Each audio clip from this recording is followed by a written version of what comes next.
I'm Will Dove. And I'm Hannah Byrne, and these are the top stories for today, Tuesday, June 17th. The G7 summit in Alberta ends today, with little of significance to report from the meeting. Quebec doctors have been ordered to refer patients for MAID, even if it violates their conscience or beliefs. A major battle for our freedom of speech was won in Ontario yesterday, and Tehran devolves into chaos as hostilities between Iran and Israel continue to escalate.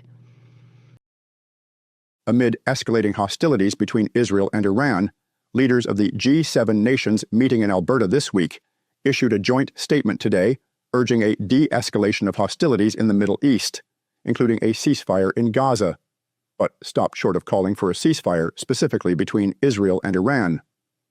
The diplomatic compromise, signed by U.S. President Donald Trump before his early departure from the summit, aimed to preserve G7 unity while avoiding a bolder stance that might have split the group.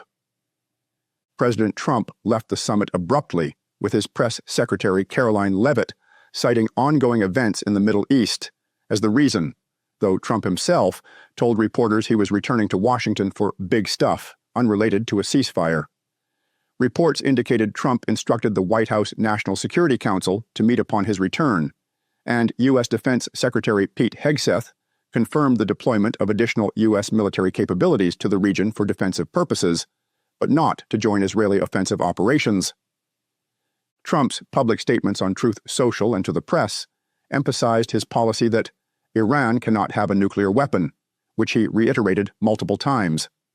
He also urged Iranians to immediately evacuate Tehran, triggering widespread speculation and concern, though U.S. officials denied any plans for direct U.S. military action against Iran.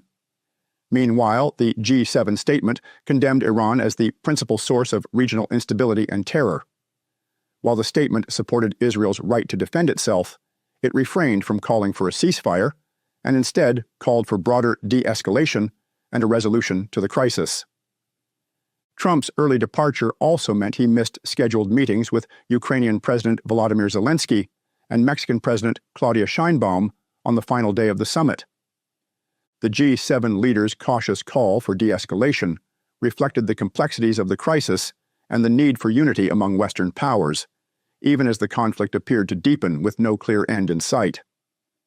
Notably, the joint statement preserved Israel's right to self-defense and singled out Iran as the source of instability, but offered little in the way of a path to peace beyond a broad appeal for calm.